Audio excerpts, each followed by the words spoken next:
Mama Bobi Tungo Kyagulanyi walina okuwaliwo lukwe lwe bakuteekerateekera.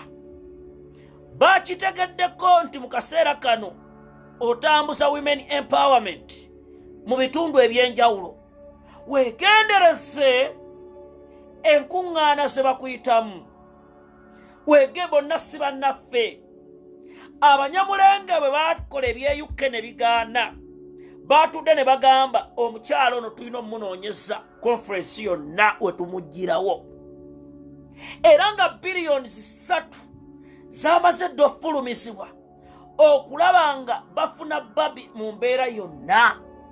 Era nga ddiiru eno erimu abantu ab'enjawulo abeenoonyeza ensimbi, abeenoonyeza obugagga. Mama Bobi Tungo Kyagulanyi nja kugamba ebigambo bino owulirize bulungi. Tomanyi buzito bw'olina. Mu UK essowaani gye wali ogenda okukwata esooka kwe kwali obutwa n'eyokubiri. Era omu ku basaavinzi yali akimanyiiko nga bamuwadde ssente. Naye olw'embeera Katonda gye yataasa era n'atuwonya ekibambulira. Awo nno njagala kugamba ebigambo bino. Mama Bobi Tungo Kyagulanyi njagala weegendereze abanyampi, abanyamulenge kubanga batusensette. Abantu bali mu diaspora waliwo abantu be basasudde ssente okulaba bajje babagambe tewali butwa. Bannange mubireke, baganda bange bye mbagamba biri bituufu. Wuliriza emboozi kantandike. Mubadde muloosa bya kusaaga kati n'obutambi bugenda vaayo. Yoweri Museveni mumutakinze. Wuliriza emboozi. Ntandise bwenti. Najja ne bagamba ku mwami gwe bayita Mande Atigo.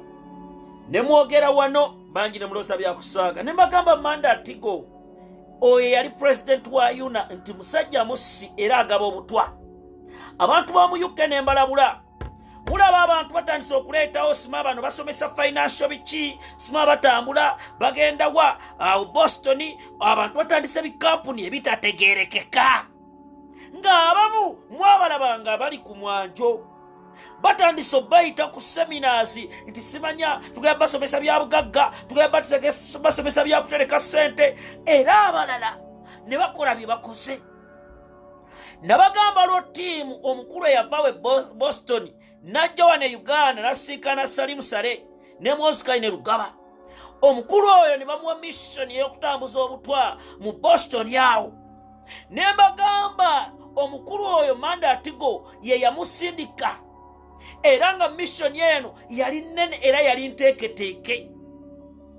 Era nga yali alina okunoonya embeera yonna gy'afunamu Robert Kyagulanyi Center President wa Uganda.